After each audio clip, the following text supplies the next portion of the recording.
The air smelled wrong. That was the first thing Izuku Midoriya noticed.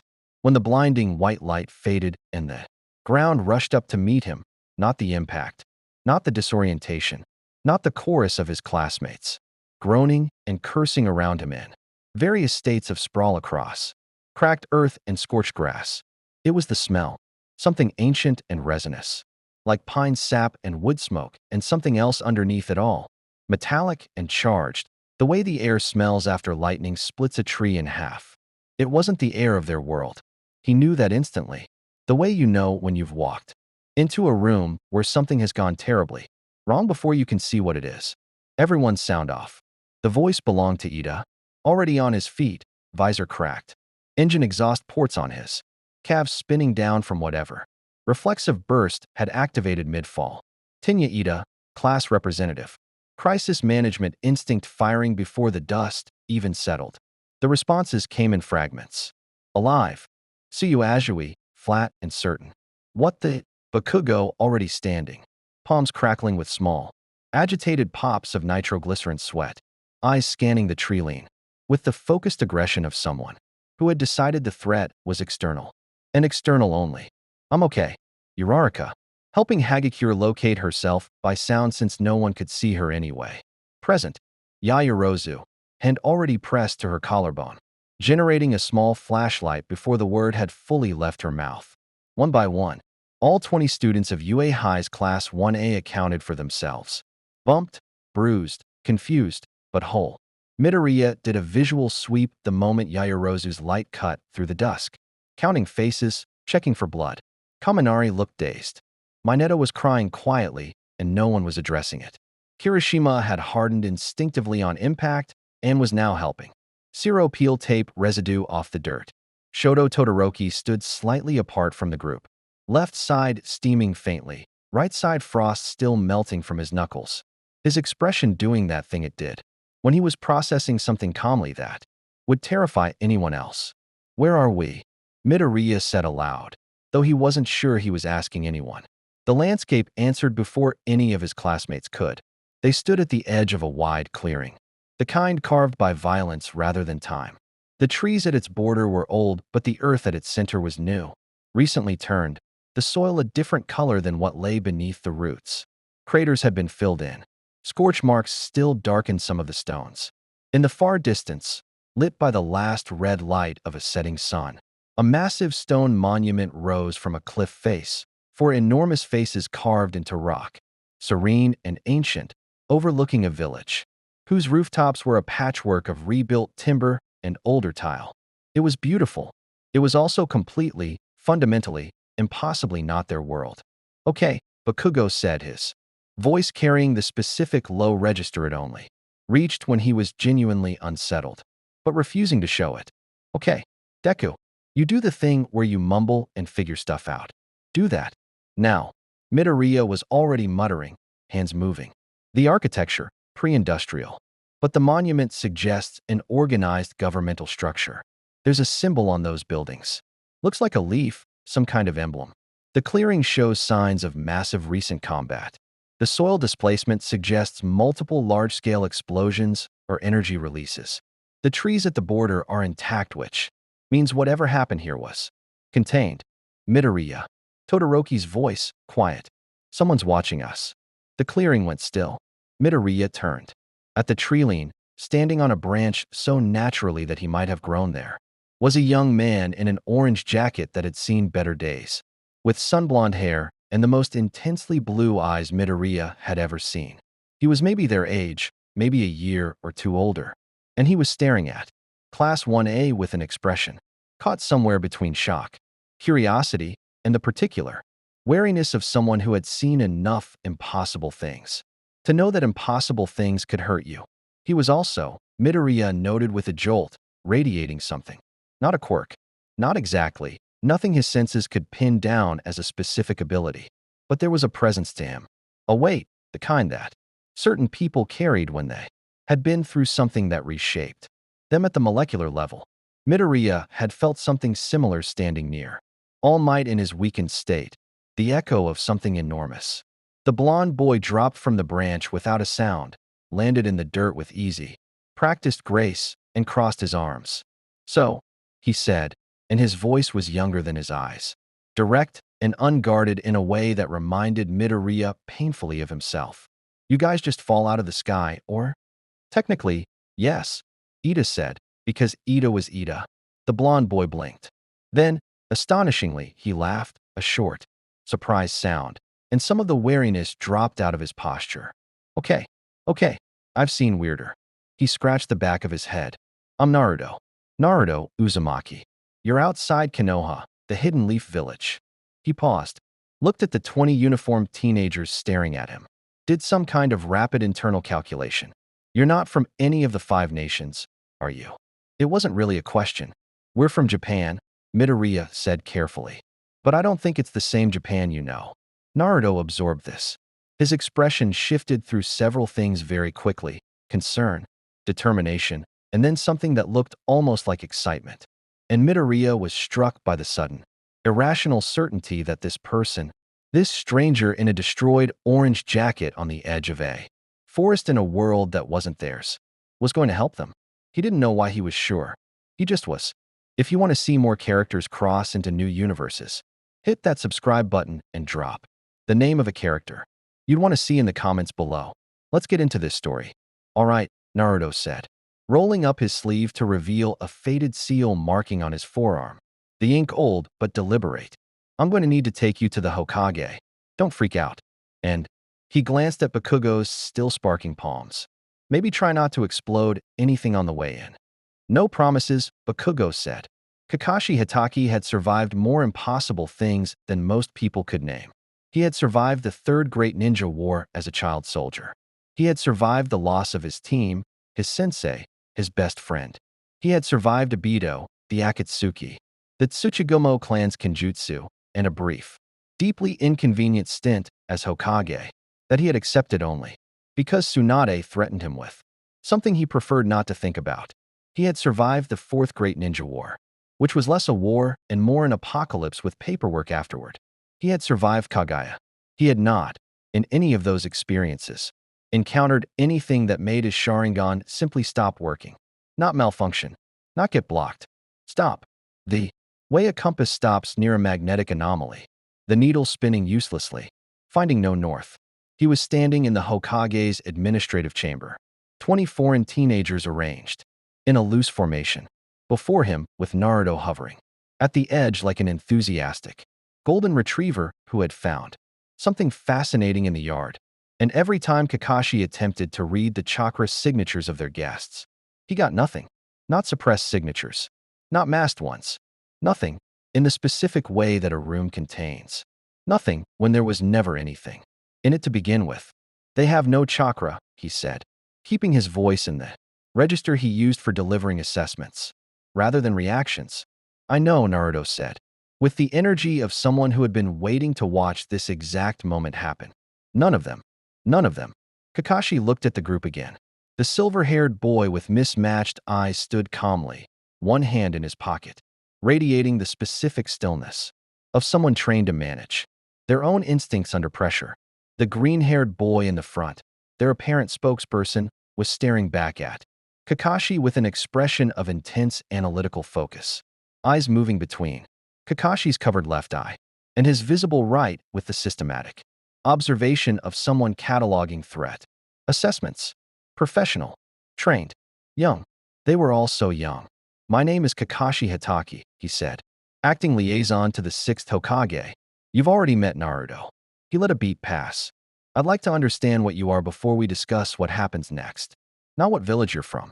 What you are." The green-haired boy, Midoriya, he'd given his name at the gate, straightened slightly. "We're students. Hero students. From UA High School." He paused, clearly doing the same calibration Kakashi was doing, trying to find common vocabulary. "In our world, roughly 80% of the human population is born with an ability, a quirk. It's part of our biology. It doesn't come from training or cultivation. We're born with it, or we're not." Kakashi processed this in silence. Around the room, he could see his shinobi colleagues doing the same. Yamato near the door, expression carefully neutral. Shikamaru against the far wall, eyes half closed, already running calculations. Kakashi wouldn't see the results of for another hour. Demonstrate, Shikamaru said flatly. Before Kakashi could decide whether to ask, Midoriya glanced back at his class. A look passed between him and the explosive blonde. Bakugo, that contained approximately 40 words. Worth of argument compressed into half a second. Then the red and white-haired boy, Todoroki, simply raised his right hand, and the temperature in the room dropped 15 degrees in less time than it takes to exhale. Ice crawled across the floor in a perfect geometric spread, climbing the base of the far wall, frost flowering up the stone end, fractal patterns that caught the lamplight and scattered it into brief, cold rainbows. It stopped precisely at the border of where Todoroki's expression suggested. He decided it should stop. Then he lowered his hand, and a moment later raised the left, and the ice sublimated in a rush of dry, controlled heat that left the floor merely damp. The room was silent. No hand signs, Yamato said quietly. No chakra buildup. No release. No, Midoriya confirmed. Quirks don't work like jutsu. There's no technique. It's biological. It's like asking how you flex a muscle. You just do. Kakashi's Sharingan, which had been spinning uselessly during every quirk demonstration, caught something. Not chakra, but motion patterns. Muscle activation sequences unlike anything in his combat database. The Sharingan was a copying eye, designed to read and replicate technique. There was nothing here to copy because there was no technique to read. For the first time in years, his greatest tool was simply decorative. He found this, privately, rather interesting. What happened next moved fast. It began with Bakugo, which surprised no one in retrospect. He had been standing, with his arms crossed and his patience visibly depleting since the moment they'd entered the building. And when one of the ANBU observers shifted position on the rafters, above, a subtle movement, barely a whisper of fabric, Bakugo's head snapped up, his palms came open, and a sharp crack boom of directed explosion fired toward the ceiling in what was clearly a warning rather than an attack. Plaster rained down. The ANBU dropped to a fighting crouch. 3 other shinobi in the room had weapons drawn before the echo faded. Bakugo, Midoriya, and Ida said simultaneously. There were 6 of them up there. Bakugo said, not lowering his hands, eyes tracking the rafters. Hidden. I'm not standing in a room with hidden people watching us like we're a threat assessment. The room recalibrated. Kakashi looked at the ceiling, at the ANBU now visible and embarrassed in the way only people trained to never be seen can look embarrassed, and then back at Bakugo with something that had quietly upgraded from professional interest to genuine respect. He detected all 6 of them, Shikamaru said from the wall, his voice carrying a note that wasn't quite surprise but was adjacent to it. Without chakra sensing. Combat instinct, Kakashi said. Trained, not gifted. He met Bakugo's eyes. You can stand down. They were precautionary. Everything's precautionary until it isn't, Bakugo said. But he lowered his hands. Kakashi almost smiled. Outside, the village was settling into evening, cooking fires, distant voices. The rhythm of a community rebuilding itself one ordinary day at a time. These 20 students had no chakra, no knowledge of their world, no way home that anyone had yet identified. They were, by any reasonable measure, stranded. And yet, he looked at Midoriya, who was still watching him with that careful, cataloging attention. Behind those eyes was something Kakashi recognized because he had seen it once before, in a boy with yellow hair and a dream too large for any one person. The specific combination of earnestness and steel that the world tends to either break or build into something extraordinary. We'll find you accommodations for tonight, Kakashi said. Tomorrow, I suspect we'll have considerably more company. Word travels fast here. How fast? Midoriya asked. From his pocket, Kakashi produced a small scroll. Already sealed. Already addressed. He held it up briefly before tucking it away. The 5 Kage summit has already been requested, he said. You arrived at an interesting time.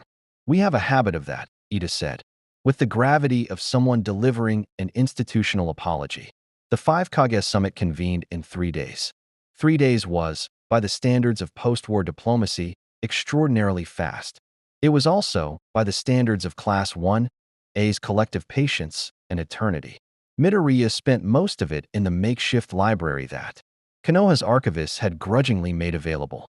working through scrolls with Yaoyorozu and Ida, building a picture of this world from primary sources rather than inference. What he assembled was simultaneously fascinating and sobering. A world built entirely around a biological energy called chakra, refined over centuries into military, medical, and administrative infrastructure. Hidden villages functioning as city-states, with complex political relationships and longer institutional memories for grievance than any government Midoriya had studied in his own world. A recent war of extinction-level scale, concluded less than a year ago, that had left every major power simultaneously victorious and devastated.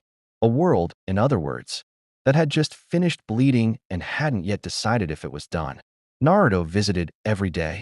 This was, Midoriya suspected, partly genuine curiosity and partly unofficial intelligence, gathering on behalf of Kakashi, but he found he didn't particularly mind either motivation because Naruto was the kind of person whose company made both those things feel like the same thing. He was direct, in a way that cut through the careful diplomatic fog that had settled over Class 1A's accommodations, a cluster of guest quarters in a secure wing of the Hokage administrative complex that was comfortable, well-appointed, and very clearly also a containment measure. The villagers are nervous, Naruto said on the second evening, sitting cross-legged on the windowsill of Midoriya's room with the ease of someone for whom windowsills were standard seating. Not hostile, just they've had a lot of things show up that turned out to be bad news. Takes time. We understand, Midoriya said. Sasuke doesn't trust you, Naruto added, with the particular tone of someone delivering information they know will land badly but believe should be delivered anyway. Just so you know, he's back in the village, and he's better than he was. But he doesn't trust easily. And your whole situation ticks a lot of boxes for him. What boxes? Unknown power source.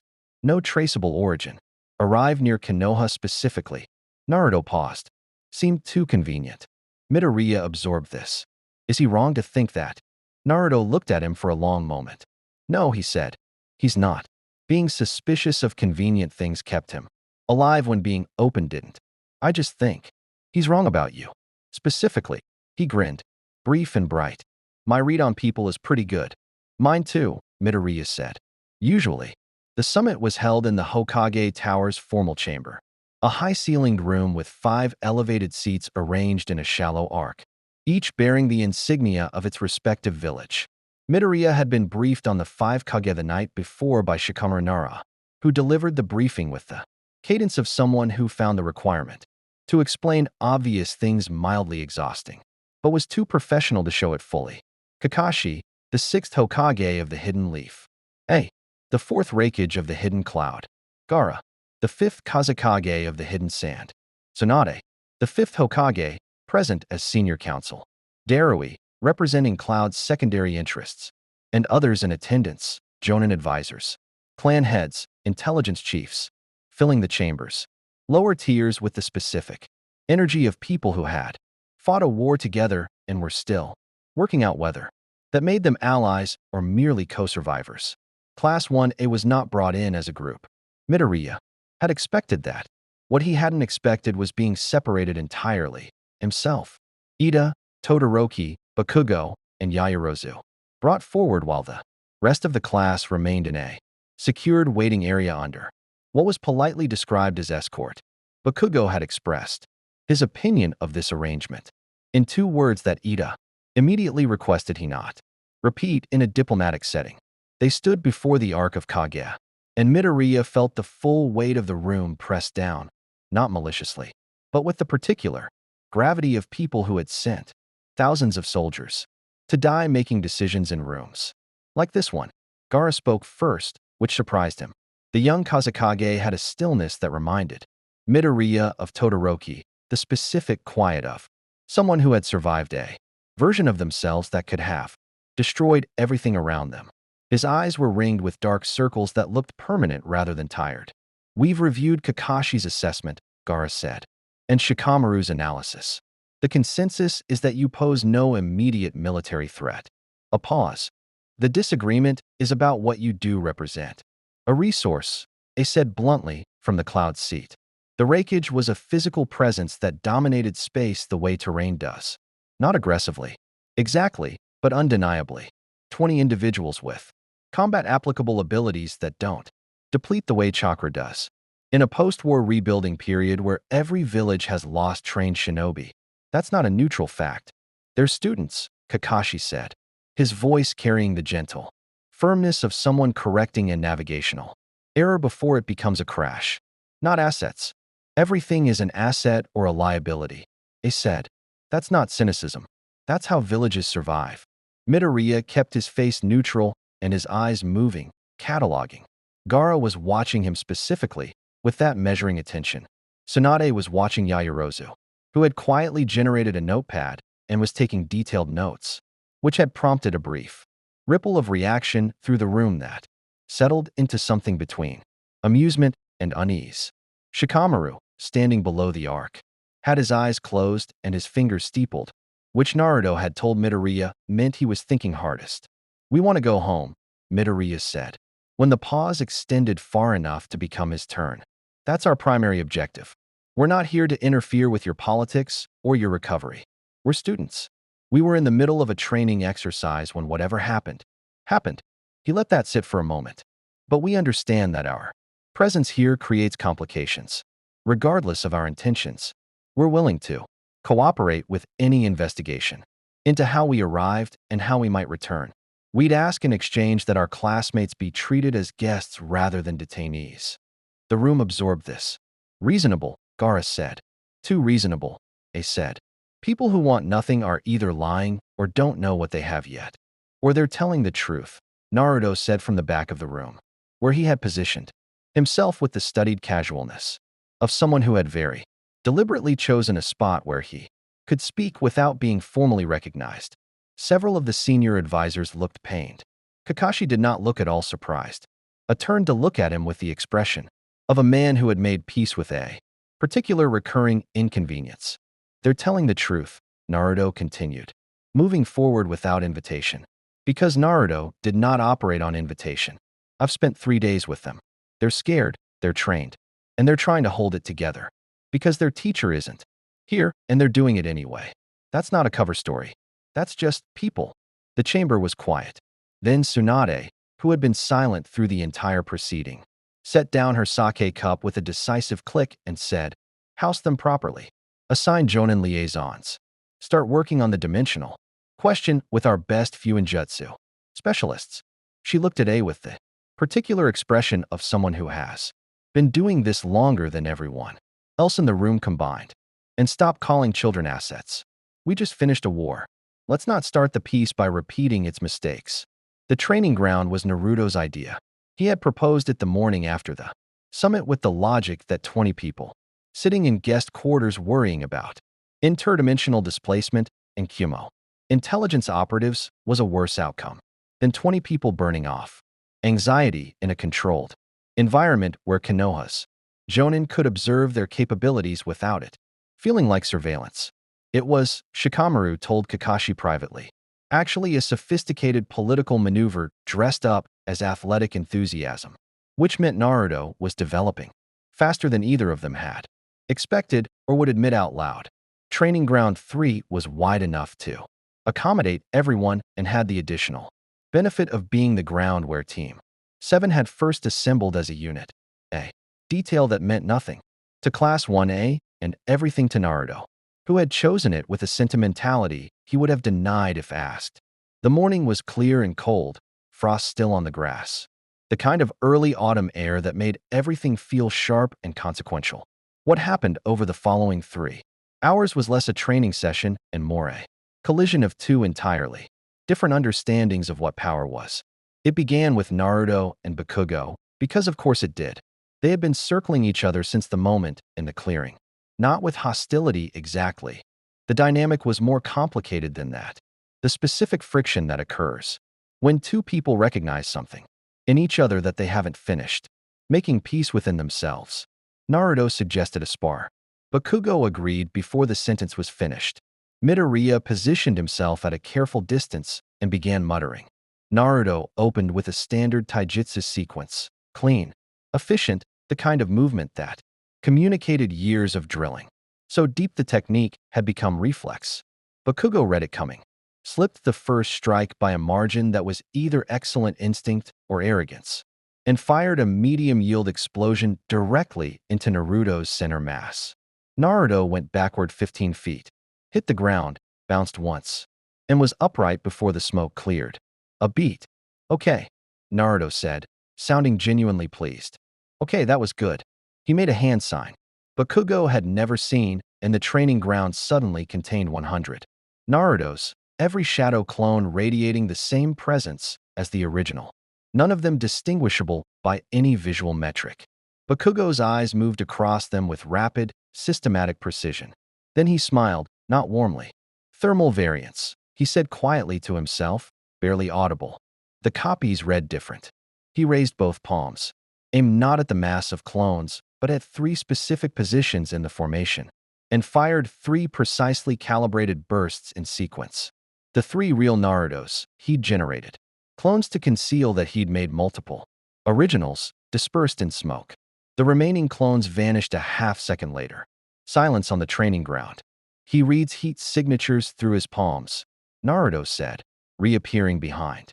Bakugo at a distance that was technically safe, but was clearly making a point. The sweat glands. You telegraph your real positions with chakra density, Bakugo said, not turning around. Learn to distribute it evenly, and that stops working. Another beat. I like this guy, Naruto announced to no one in particular. 15 feet away, a completely different negotiation was happening. Sasuke had arrived 20 minutes into the session, not invited, not announced. Materializing at the trilene with his hands in his pockets and an expression suggesting he had somewhere better to be but had chosen not to go there. He watched for 7 minutes before Todoroki separated from the group, walked to a distance of 20 meters, and stopped. No words exchanged. An inquiry conducted entirely in posture and stillness.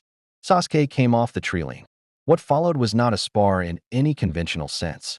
It was a conversation in movement, Sasuke using a restrained fraction of his ability, Todoroki responding in kind, both of them exploring the grammar of the others.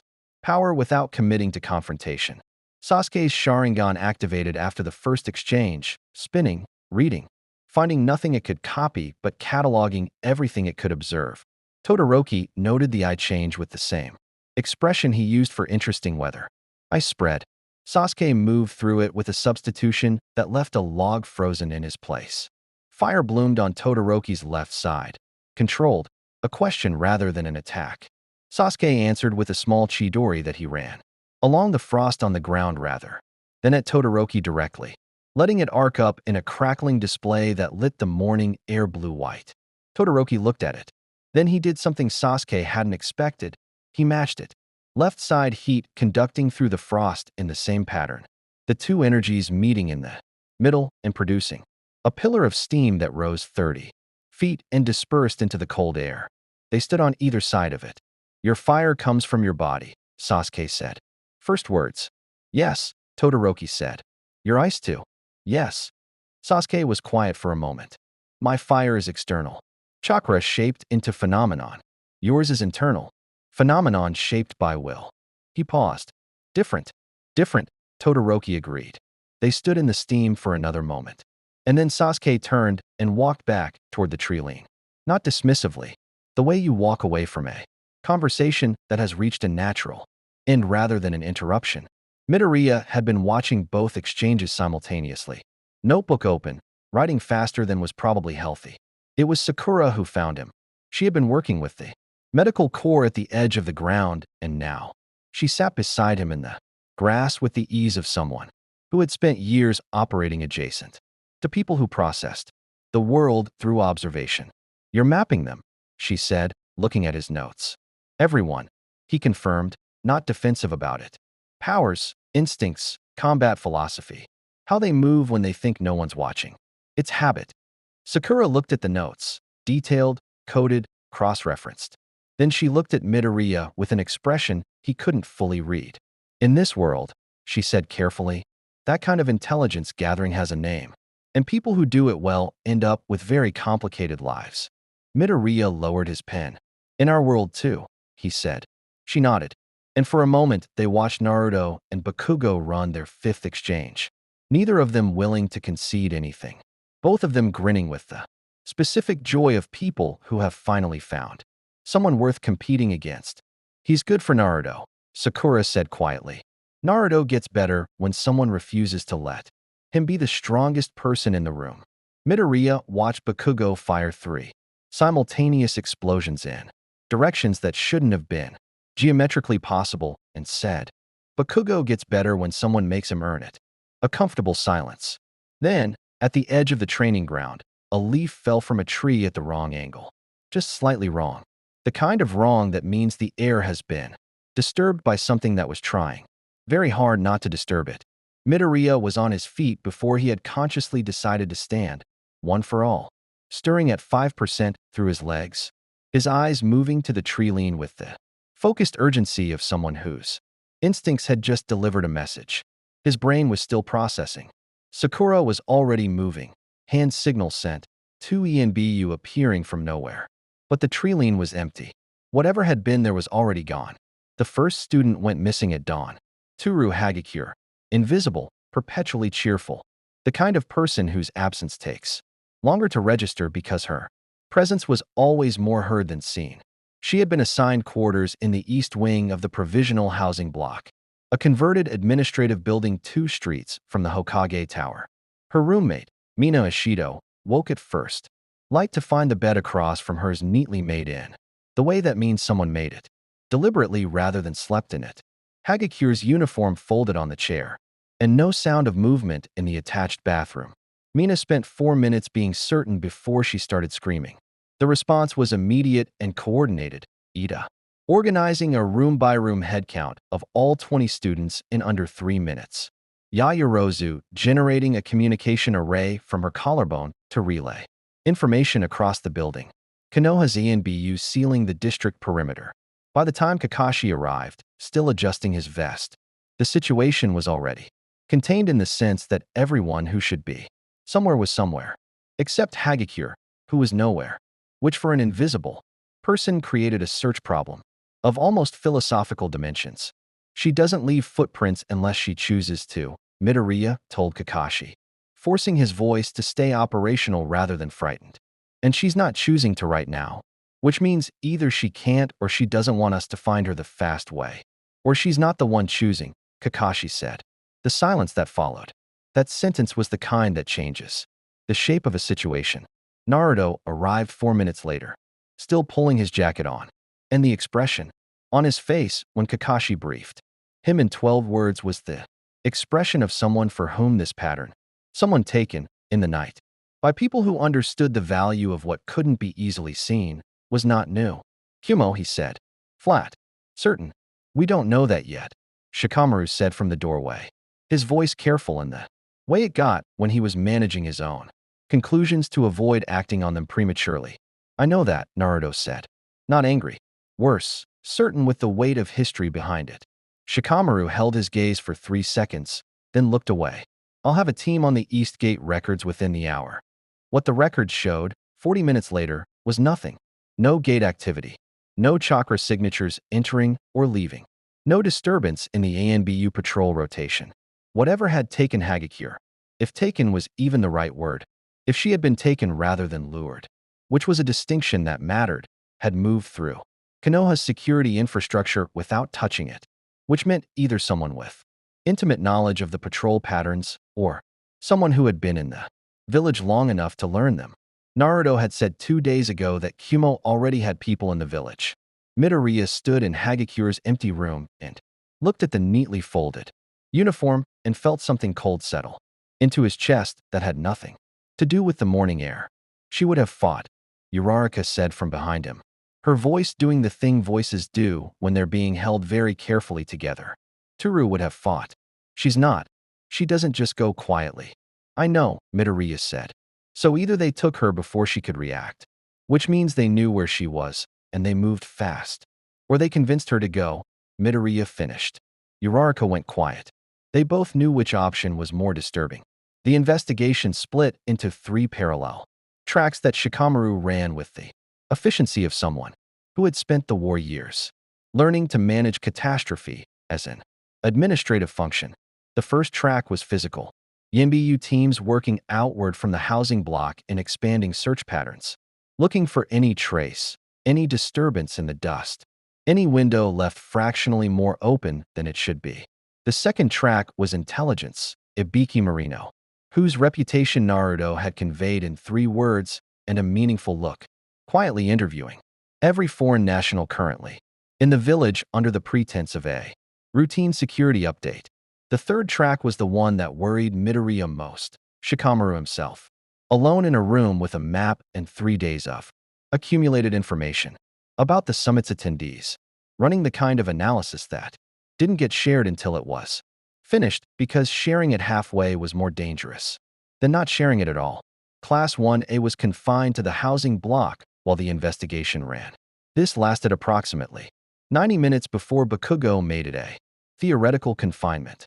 By leaving through a window and no one with the authority to stop him felt strongly enough about it to try, Kirishima went after him, which was the usual outcome, and they returned 2 hours later with no Hagakure, but with the specific expressions of people who had found something and were deciding what to do about it. There's a team, Bakugo said, in the flat operational tone he used when he had bypassed anger and arrived directly at problem solving. 4 of them, staying at the inn on the Merchants Road, Northwest Quarter. They've been there since before the summit. How do you know? Midoriya asked. Because one of them smells like the same chakra paper those EMBU use and he's trying not to smell like it by covering it with merchant goods, and it's not working. A pause. Also, they watched us walk past 3 times this morning without looking directly at us, which is what you do when you're specifically trying to not look at something. Kakashi, when briefed, was quiet for a long moment. He identified them by smell and negative attention behavior, Shikamaru said, with the tone of someone updating a document in their head. I told you, Naruto said. What happened next moved faster than official channels preferred. Kakashi dispatched a team to the inn with instructions that managed to convey both urgency and the importance of not causing a diplomatic incident with Kumo before they had proof of anything actionable. The team returned in 20 minutes with a report that the 4 individuals had checked out that morning. Their room clean, their departure logged at the gate at an hour that was technically before the head count had confirmed Hagakure missing. Technically, they planned the timing, Shikamaru said, not to anyone in particular. He was looking at the map. They knew when we'd notice. They gave themselves exactly enough window to be outside the village before we started looking. A pause. That's not improvised. That's prepared. They knew she was invisible, Midoriya said slowly, the pieces assembling themselves with a horrible inevitability. They came here specifically for her. They knew what she could do before the summit. The room processed this. Someone told them, Kakashi said. Another silence, different in texture from the previous ones. The kind of silence that occurs when a problem that was external reveals a component that is internal. Naruto looked at Kakashi. Kakashi looked at Shikamaru. Shikamaru looked at the map. And the expression on his face was the expression of someone who has just seen the shape of something they had hoped was not there. The summit attendee list, Midoriya said. Who had it before the meeting? No one answered immediately. They didn't need to. The group called themselves the Remnants. They had no formal name. That was Shikamaru's intelligence designation, assigned during the 3rd night of investigation. When the pattern became clear enough to label, they were not Akatsuki, not any reconstituted criminal organization with ideology or hierarchy. They were something more diffuse and therefore more dangerous. Survivors of the 4th War who had lost something, a village, a family, a cause, and had filled the resulting void with the specific grievance that the peace that followed had not accounted for their loss sufficiently. There were cells of them scattered across the 5 nations, loosely connected, sharing information and resources without central command, which made them nearly impossible to uproot because there was no root to pull. What they shared, beyond grief weaponized into purpose, was a belief. The 4th War had proven that the old power structures were insufficient. The 5 hidden villages had nearly been destroyed by one man with a plan and the patience to execute it. The peace that followed was a temporary arrangement between exhausted parties. not a genuine new order. And when something arrived from outside their world, 20 young people with abilities that existed entirely outside the chakra system, abilities that could not be sensed or predicted or countered by conventional shinobi understanding. The remnants saw not a curiosity, but a variable, a catalyst. Someone had found Hagakure, or rather, someone had convinced her. This was the part that Midoriya had to sit with for a long time before he could discuss it operationally. The girl who approached her, Shikamaru's team identified her on the third day. A young woman named Tsuru, former grass ninja, survivor of a forward camp that had been obliterated in the war's final days, had not used coercion. She had used something considerably more sophisticated. She had found Hagakure alone in the small garden behind the housing block on the second evening, when homesickness was at its sharpest and the unfamiliarity of everything was loudest. And she had sat with her, talked with her, not about power or politics, about what it felt like to be invisible in a world that couldn't see you, about loneliness that looked like invisibility from the outside. It was, Midoriya thought, reading Shikamaru's intelligence summary, with the sick recognition of someone who understood exactly how it worked, a masterclass in finding the specific shape of a wound and fitting yourself into it. Hagakure hadn't been taken. She had gone, believing she was going to meet people who understood her in a world that didn't. A small camp outside the village walls where the remnants had promised her others like herself, others who didn't fit the systems they'd been born into. What she found instead was a containment room and the beginning of a very careful study of what an invisible person could access that visible operatives could not. They found her on the fourth day.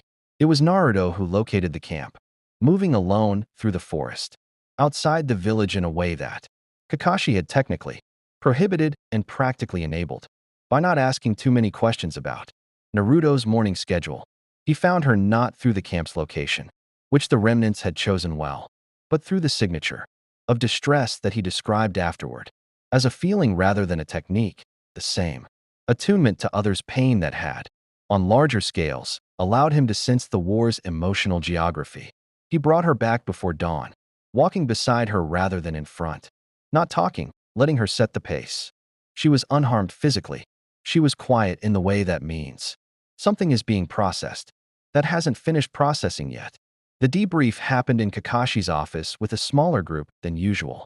Midoriya, Ida, Yaoyorozu, Kakashi, and Naruto. Shikamaru in the corner.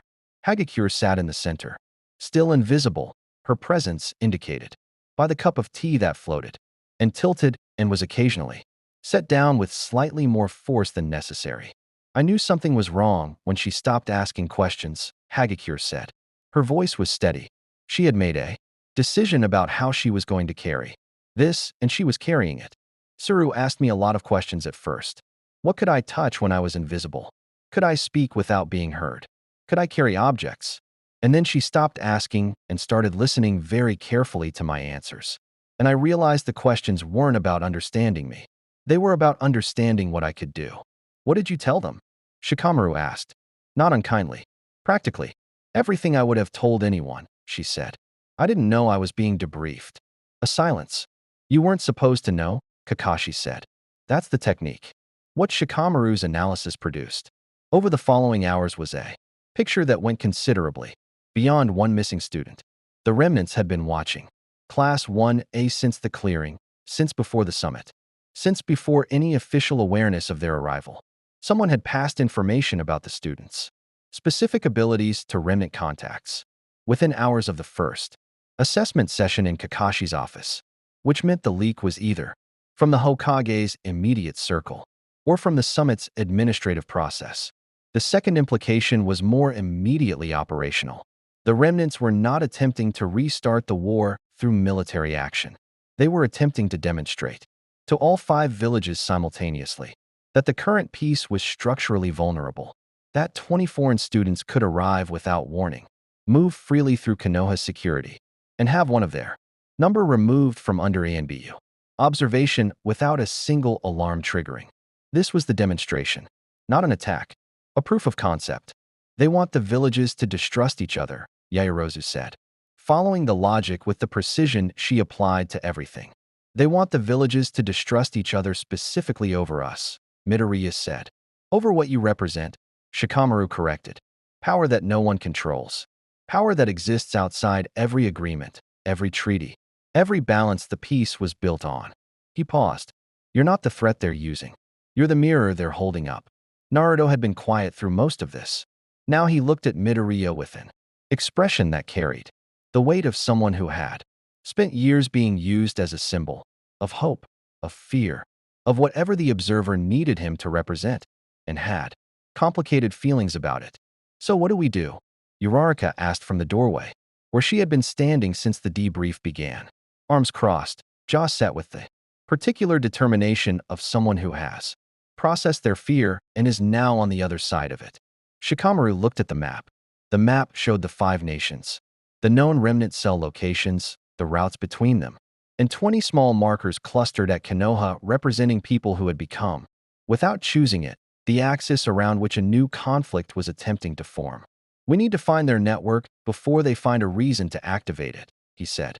And we need to do it in a way that doesn't give the Raikage grounds to argue that hosting Class 1A has made Konoha a security liability.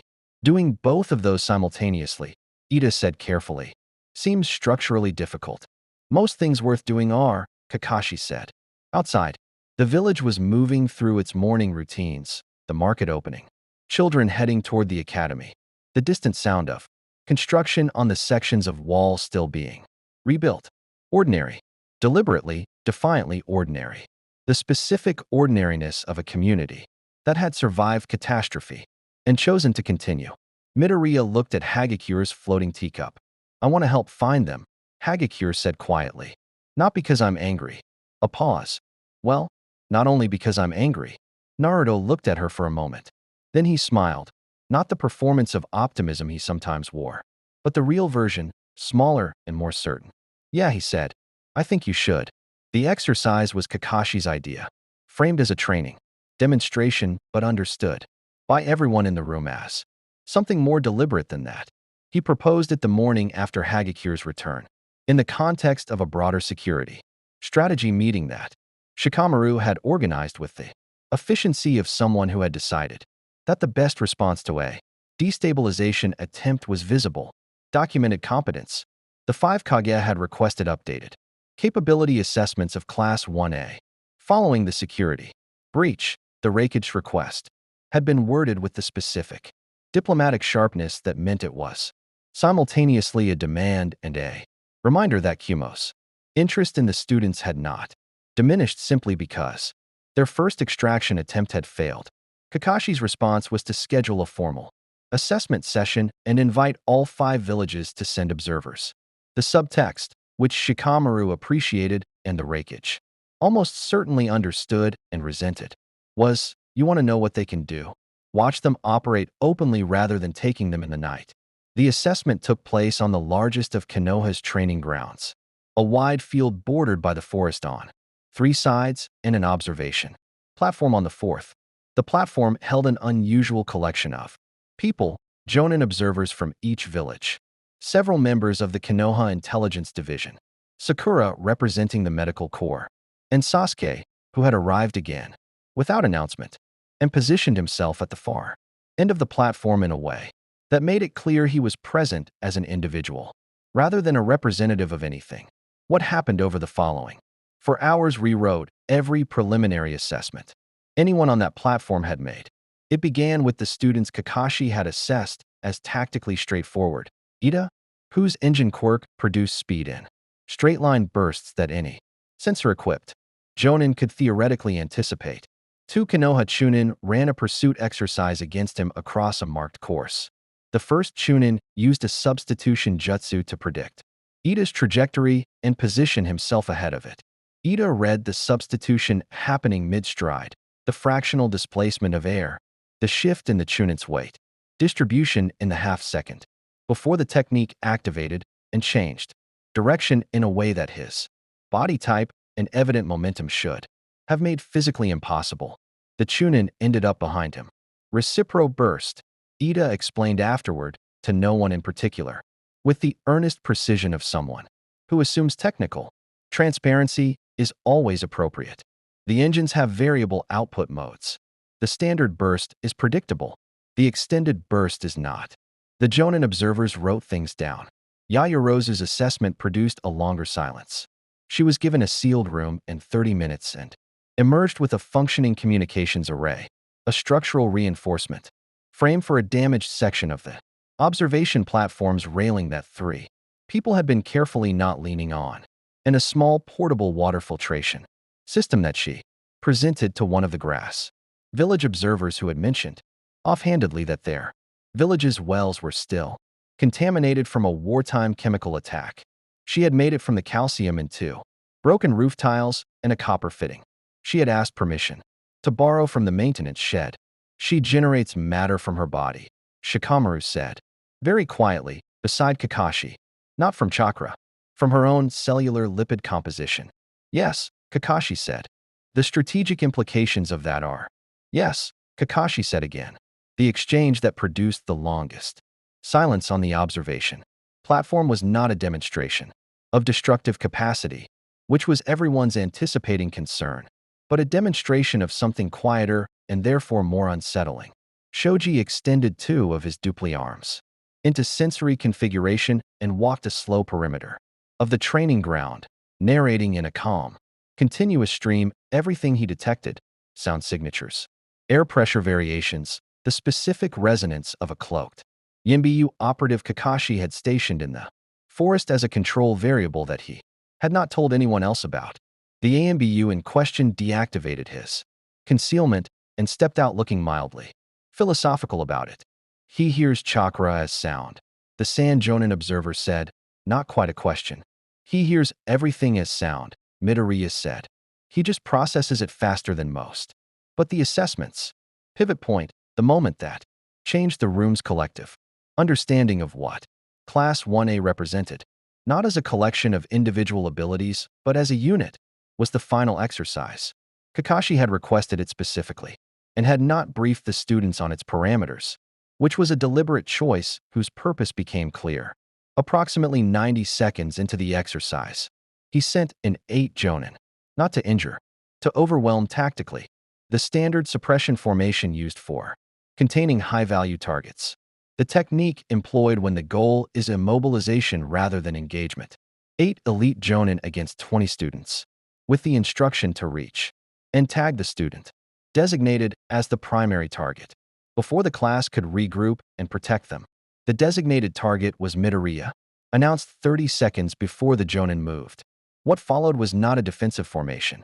It was something more fluid and more troubling, a rapid, intuitive redistribution of the class into overlapping coverage zones that none of them had visibly coordinated, operating on the kind of mutual comprehension that only develops through extended shared experience under pressure. Kirishima and Sato formed a physical barrier that absorbed the first Jonin contact entirely. Kaminari discharged a calibrated electromagnetic pulse that disrupted 3 of the Jonins' chakra-based sensory techniques, simultaneously not damaging them, precisely disrupting them, a distinction that required understanding of what he was disrupting. Tokoyami's dark shadow moved through the exercise space with a speed and directionality that forced 2 Jonin to abandon their approach vectors entirely. Suyu repositioned Midoriya 3 times in 90 seconds using her tongue as a grapple, in a way that no sensor-based tracking could anticipate because there was no chakra to read. The 8 Jonin did not reach him. The observation platform was quiet for a long moment after the exercise ended. They fight as a unit without signals, said the Miss Jonin observer. And there was something in her voice that was not quite admiration, but was in the neighborhood of it. They've been through something, Sasuke said from the end of the platform. Everyone looked at him. He was watching Midoriya, who was catching his breath in the center of the field, one for all still faintly luminescent at his fingertips. You can see it in how they move. They've already been in something that required this. They didn't learn this here. The sports festival, Midoriya said, looking up toward the platform, having heard. The training camps. The internships. He paused. The incidents. Sasuke held his gaze. Something passed between them that had the texture of mutual recognition. What incidents? The Raikage observer asked. The question sat in the air. Midoriya looked at his class. At Todoroki, who had turned slightly away. At Bakugo, whose jaw had set. At the others. Each of them carrying their specific weight of what the word incidents contained. The kind, Ida said carefully, that tell you what kind of people you are before you finish deciding. The Rakich's observer wrote something down. On the forest side of the training ground. At the exact edge of the tree line where the ANBU patrol rotation created a 4-second window of reduced coverage. A figure stood in the shadow of a cedar tree and watched. Not a remnant operative. Not a Kumo agent. Something older and less easily categorized. A man in traveling clothes. Whose eyes moved across. Class 1A with the slow, deliberate attention of someone taking inventory of tools rather than people. He was gone before anyone looked directly at the tree line. But Midoriya had felt him. The energy output registered on every chakra sensor within 40 kilometers. It did not register as chakra. That was the first thing every sensor operator reported. In terms ranging from confused to alarmed, a massive energy release. Directionality consistent with a single point source. Magnitude comparable to a tailed beast partial manifestation. And no chakra signature whatsoever. The sensors had no classification for it. They logged it the way instruments log phenomena. They weren't designed to measure, faithfully recording the fact of it while providing no framework for understanding what the fact meant. What had happened was this. 3 days after the formal assessment, a remnant cell activated in the village's northeastern district. Not the cell Shikamaru had been tracking, a secondary cell. Smaller, positioned not for extraction but for demonstration. They moved against the provisional housing block at the intersection of the morning shift change in ENBU patrol rotations. The window Shikamaru had identified as the coverage gap and had been in the process of closing when they moved through it. For operatives, high level, carrying a specific category of sealing. Jutsu designed not to harm, but to contain, suppression seals. The kind used on bijou vessels. Adapted for application to non-chakra energy. Sources with modifications that someone with considerable technical sophistication had spent real time developing. They had been prepared for quirks specifically. They had studied the assessment session. They had built countermeasures. What they had not accounted for was one for all at full capacity. The sequence began with Kaminari. Going down, one of the operatives had developed a counter for electromagnetic discharge. A grounding seal applied to the floor of the corridor that converted Kaminari's output into heat rather than shock, leaving him conscious but effectively disarmed. Kirishima took 2 suppression seals before his hardening compensated, and he shattered them through sheer material resistance. But the process cost him 30 seconds, and 3 operatives used those seconds to bypass him entirely and move on the inner rooms. Tokoyami's dark shadow reacted to the stress of the engagement and expanded past the control threshold, not destructively, but enough that the operative assigned to contain him had to abandon the approach. The 4th operative went directly for Midoriya. He was fast, faster than anyone Class 1A had encountered in any training exercise, moving with the fluid, boneless efficiency of a shinobi who had spent 20 years making the distance between decision and action disappear. The suppression seal was already activated in his hand, a paper tag burning at its edges with blue-white chakra, designed specifically for the energy signature Midoriya had produced during the assessment session. He had studied the data. He had built the counter. He was, by any reasonable measure, prepared. He crossed the room in a fraction of a second and pressed the seal against Midoriya's chest. For one moment, nothing happened. Then Midoriya looked at the seal, then at the operative, and the operative, who had survived the war, who had face-tailed beast chakra and come out intact, felt something he had not felt since the war's worst days, the specific, cellular certainty that he was standing next to, something that did not fit any scale he possessed. One for all did not suppress. It answered. The energy release was not a technique. It was not a chosen response. It was the stockpiled power of 8 generations of predecessors, recognizing a containment attempt and responding the way a river responds to a dam, not with strategy, but with accumulated pressure finding the path of least resistance. The seal burned through in under a second. The operative went backward across the room and through the wall, which was technically a structural problem. and landed in the courtyard 15 feet below, alive, uninjured in any serious way, but lying on his back in the early morning, light with a completely revised understanding of what he had been attempting to contain. The energy pulse radiated outward. 40 kilometers of sensors registered it simultaneously. In the Hokage Tower, Kakashi stood at the window for 3 seconds before moving. In the forest outside the village, the figure in traveling clothes, who had been present, quietly, at the edge of every significant event since Class 1A's arrival, stopped walking and turned toward the village within. Expression that resolved, for the first time, into something readable. In the training ground where Naruto and Sasuke had been running their own early morning session, both of them stopped mid-movement, heads turning northeast, reading the pulse through senses that had been calibrated by the war to parse the difference between dangerous and catastrophic. Sasuke looked at Naruto. "That's the green-haired one," Naruto said. "I know," Sasuke said. Neither of them moved immediately. They stood in the early light and processed what they had felt.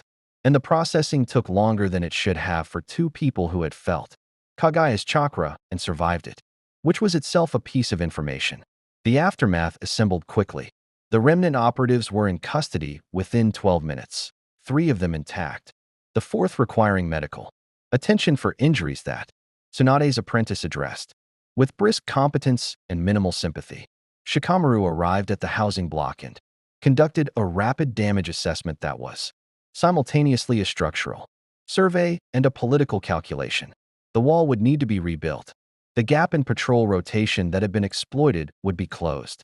The intelligence failure that had allowed a secondary cell to operate undetected while they focused on the primary required a separate and uncomfortable conversation. And Midoriya stood in the courtyard in the gray morning light, one for all fading from his fingertips, looking at his hands. He was not injured. He was not frightened. He was something more complicated, the specific unsteadiness of someone who has just been reminded that what they carry is larger than they are, that the power passed down through 8 people before him contains multitudes he has not finished understanding, and that in a world without quirks, without the infrastructure of hero society to contextualize and contain what one for all represents, it reads differently.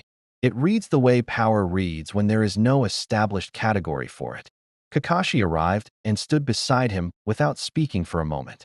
"The sensors went off," Midoriya said. "Not a question. All of them," Kakashi said. Midoriya absorbed this.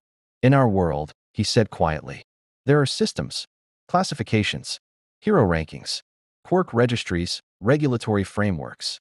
Everyone knows what a quirk is. Even the ones that scare people, there's a context for them." He paused. "Here I'm just something the instruments can't read." "Yes," Kakashi said.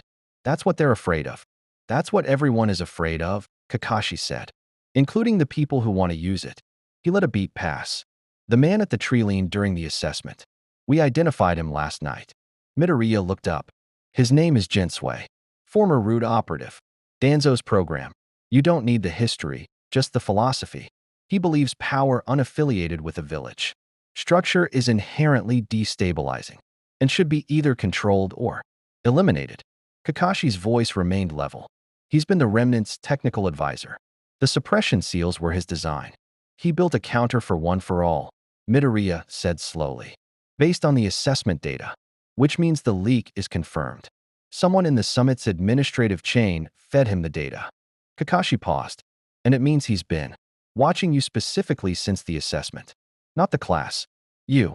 In the courtyard, 2 floors above, Bakugo appeared at the hole in the wall where the window used to be, looked down at Midoriya and Kakashi with the expression of someone who had processed the night's events and arrived at a position. "Deku," he said. Midoriya looked up. "Stop standing around." He crossed his arms. "We're ending this." Shikamaru's plan had 14 steps. He presented it in the pre-dawn hours in the Hokage's war room, a space that still carried the faint architectural memory of its previous iteration. The room where the Fourth War's final strategies had been drawn, where the Allied shinobi forces had committed to an outcome nobody was certain they could survive. The maps on the table were different now. The faces around it were younger in some places and older in others. The stakes were, by certain measures, smaller.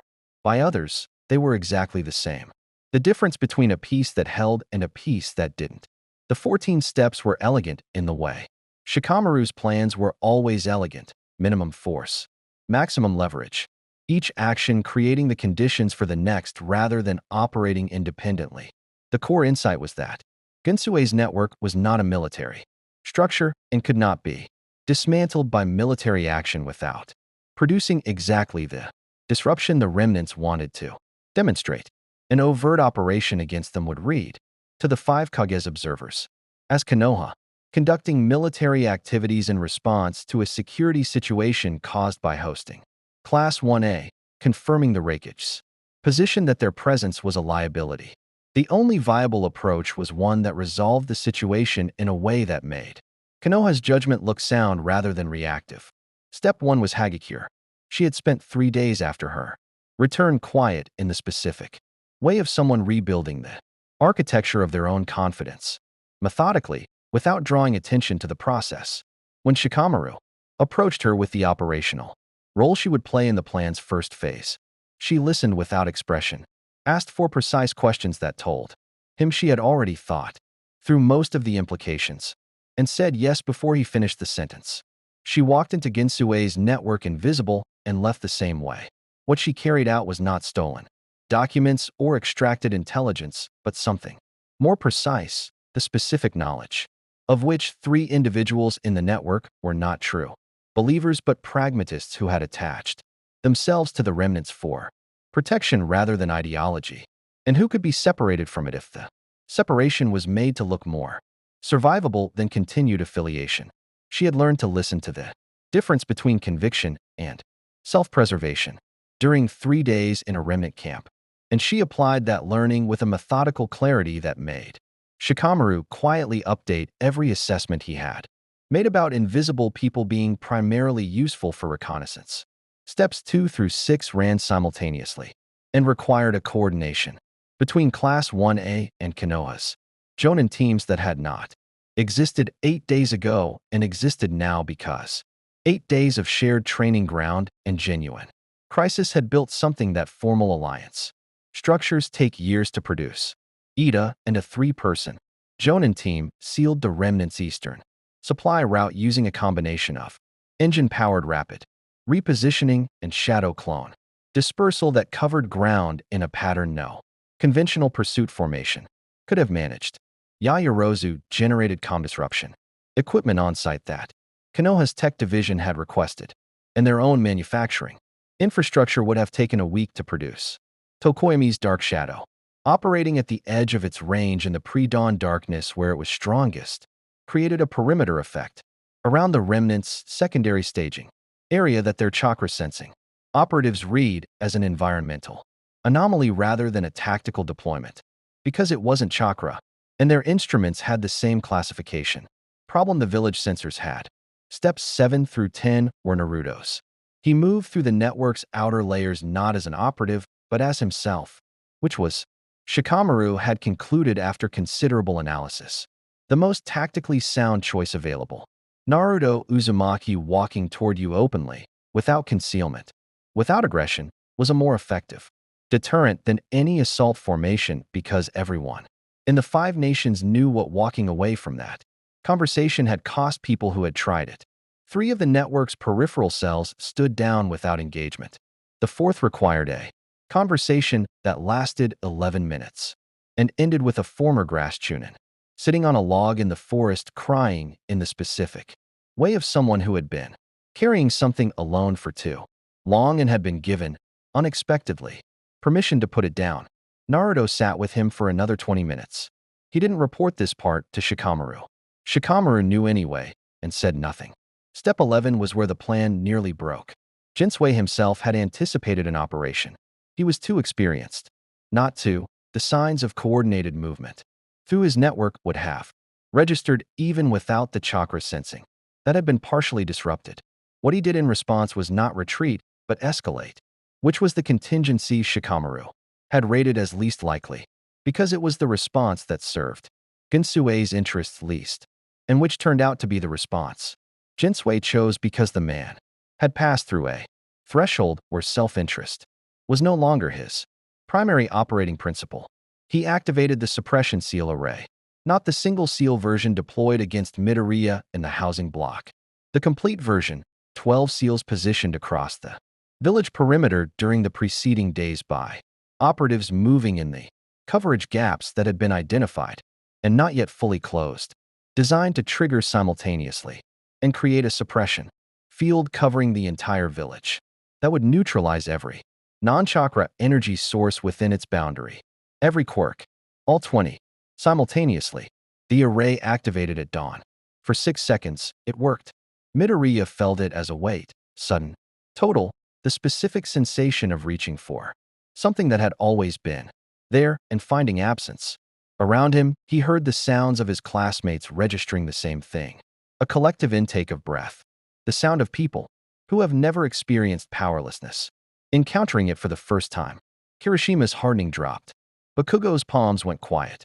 Todoroki's temperature normalized. The training ground went still in a way it had not been still since they arrived. 6 seconds. Then Midoriya reached inward, with the specific understanding he had been building since he first learned that one. For all was not a power, but an inheritance. That what he carried was not a tool, but a lineage. 8 people's worth of will, compressed into a form that passed between holders not because it was designed to, but because it refused to stop. He reached for it the way you reach for something you know is there even in the dark. One for all answered, not as an explosion, not as the uncontrolled release that had burned through the suppression seal in the housing block, as something more deliberate, a sustained, structured output that moved through the seal array not by overwhelming it, but by existing at a frequency the seals had not been calibrated to address, because Jinsui had built his counter based on assessment data from a Midoriya who was managing his power, containing it, demonstrating it carefully. He had not built a counter for a Midoriya who was not managing it at all, who was simply being it, fully, without the learned restraint of a student in a controlled environment. The array burned out in sequence, seal by seal, from the inside. Quirks returned to their holders like breath, returning after surfacing from deep water. Bakugo's palms lit immediately. Todoroki's left side flared. From across the village came the sounds of 20 people reclaiming themselves. Jinsui stood at the array's control point in the forest clearing, watching his 12 seals fail in sequence, and his expression moved through several things before, arriving at something that was not defeat exactly, but was the specific acknowledgement that a fundamental assumption had been wrong. He had believed that quirks were a form of power that could be understood through the frameworks he possessed. He had believed that if you built a sufficient counter for the assessment data, you had built a sufficient counter for the reality. He had built a counter for how Midoriya fought, not for what Midoriya was. Sasuke came out of the trees behind him. "It's over," Sasuke said, not unkindly, with the flat certainty of someone for whom that phrase carries personal weight. Jinsui looked at the failed seals, at the village beyond the trees, where the sounds of a normal morning were reasserting themselves, at Sasuke, who had his hands in his pockets and was not reaching for any weapon because he didn't need to. "The power can't be controlled," Jinsui said. Not an accusation, almost a question. "No," Sasuke said, "but the person carrying it can be trusted." A pause. "Those are different things. It took me a long time to understand that." Jinsui said nothing further. From the eastern tree line, Naruto arrived at a run and slowed to a walk when he saw Sasuke had it handled, which was an acknowledgement delivered entirely through pace adjustment and received entirely through peripheral vision, the specific communication of people who have known each other long enough that words are occasionally redundant. In the village, in the training ground, where the assessment had been held and where the plan's final phase had concluded, Midoriya stood with 1-4, all fading to a low ember at his fingertips, and looked at the morning sky. His hands were shaking, not from power, from the particular physiological response of someone who had reached for something in the dark and found it there. Behind him, Bakugo appeared and stood without speaking. They stood together in the quiet for a moment. "You held it," Bakugo said finally. "Yeah," Midoriya said. "Don't make it weird." "I'm not making it weird." A beat. "You're absolutely making it weird," Bakugo said, and turned back toward the housing block. The rift opened on the 7th morning. No warning.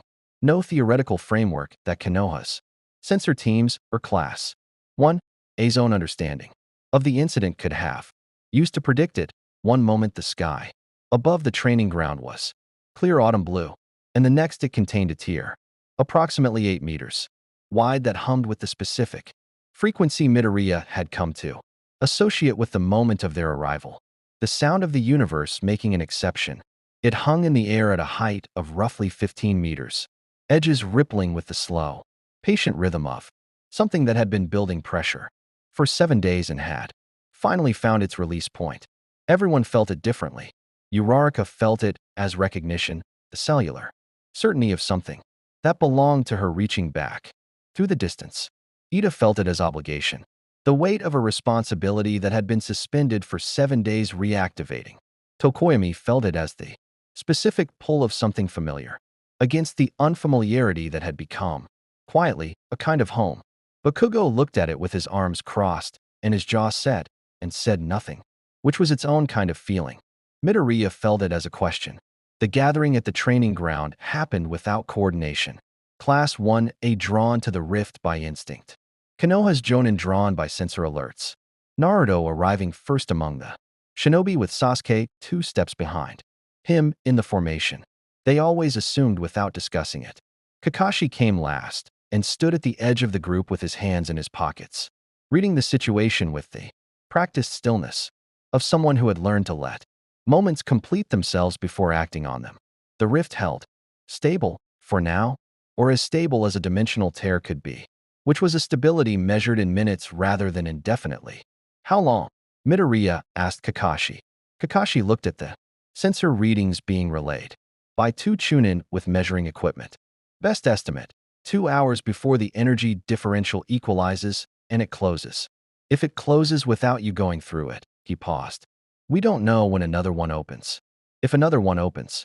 The sentence settled over Class 1A, with the specific weight of genuine consequence. 2 hours. A closing window. A world on the other side that had been 7 days without them.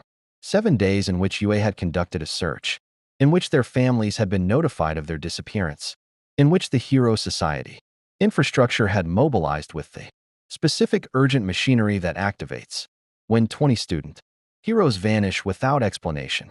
7 days in which everything they had left behind had continued without them, which was both ordinary and standing beneath a dimensional rift in a world that was not theirs. Somehow shocking. And this world, which had also continued, which had been changed, in small but real ways, by their presence.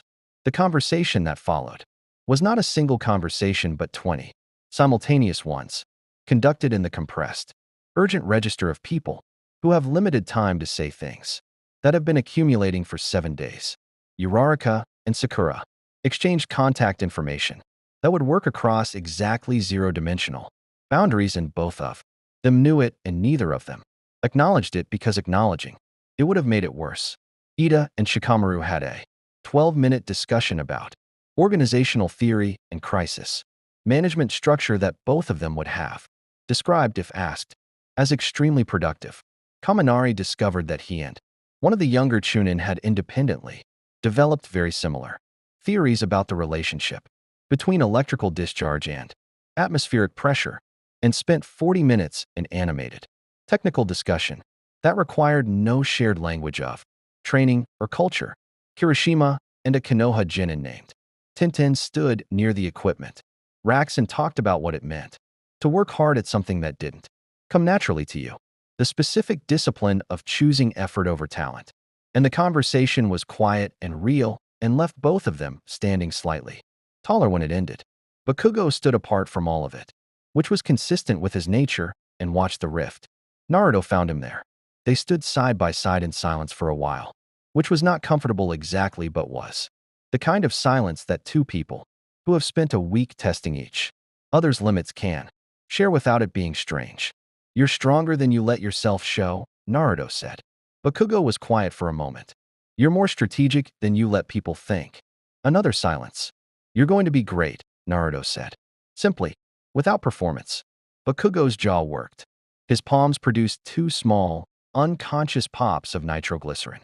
I know, he said, and his voice was doing something around the edges that he would have furiously denied. I know you know, Naruto said. I'm just saying it out loud because somebody should. Bakugo looked at the rift. You're going to be great too, he said, in approximately the tone of someone defusing a bomb while pretending. They're doing something routine. Hokage, whatever. You'll figure it out. Naruto grinned. The real one, not the performance. Midoriya found himself standing with Sasuke, which was not something he had planned and suspected Sasuke hadn't either. But they were both standing near the rift's base, and the proximity produced a conversation by default. You're going to carry that forever, Sasuke said, looking at the faint luminescence still visible at Midoriya's fingertips even at rest. It doesn't get lighter. You just get stronger. Is that what happened with you? Midoriya asked. Sasuke was quiet for a moment. Eventually, he said. How long did eventually take? Sasuke looked at him with an expression that contained several years of very complicated living. Longer than it should have, he said. Don't make the same mistakes. Which one specifically? The one where you decide the weight is yours alone. He paused. You have 20 people who fight like a unit under pressure without signals. You're not alone. Stop treating the hardest parts like you are. Midoriya looked at his class, at the 20 people who had arrived in this world with him, who had navigated it with him, who had stood in a suppression field in the dark and waited for him to find it the way he always found it eventually. He thought about All Might, about the 8 predecessors, about the long chain of people whose accumulated will was what One for All actually was. Yeah, he said. Okay. The rift's hum shifted frequency. The tune-in with the sensors called across the training ground. 90 minutes remaining. Kakashi called the class together one final time. He stood before them in the morning light and looked at 20 young people who had arrived as unknowns and were leaving as something else, as evidence. Midoriya thought of what people can become when the situation asks it of them. You conducted yourselves with integrity under conditions that would have been difficult for experienced operatives. Kakashi said.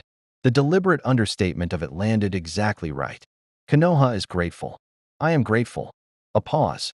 If you find a way back, and I suspect you will, because people like you generally do, you'll find the gate open.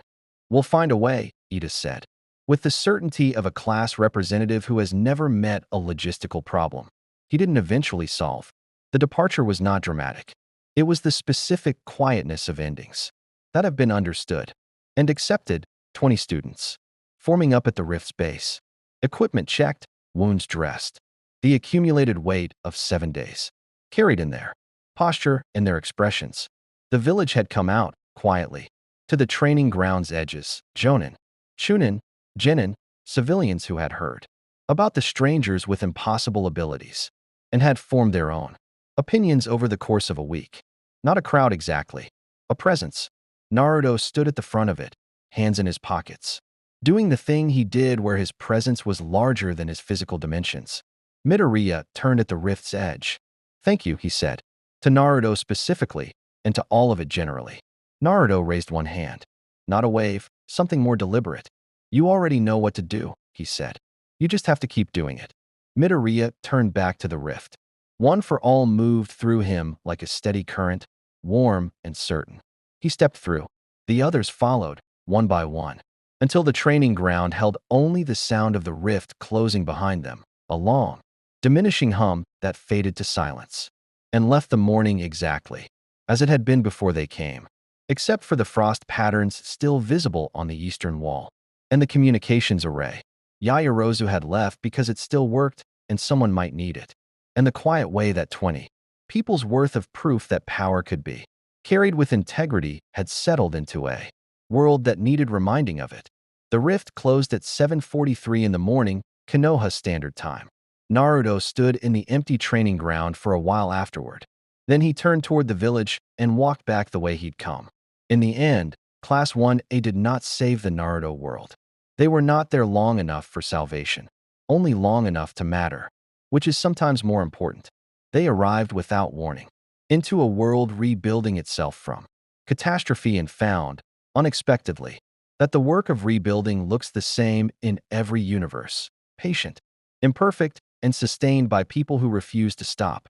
They left behind frost, patterns, and a communications array and the particular kind of evidence that cannot be documented in a Kage's intelligence. Briefing, the evidence of what it looks like when people who carry enormous power choose, consistently and deliberately, to carry it toward others rather than over them. Naruto would become Hokage. Sasuke would continue his journey. The remnants would disperse, their central argument undermined, not by force, but by the quiet demonstration that power, from outside your understanding, does not have to become power over you. And somewhere, in a world of heroes and villains, and quirks and the ongoing, difficult project of building a society around extraordinary ability, 20 students returned to their lives carrying something extra, the knowledge that in another world, in another war's aftermath, they had been exactly what they were trained to be. That was enough. That would always be enough.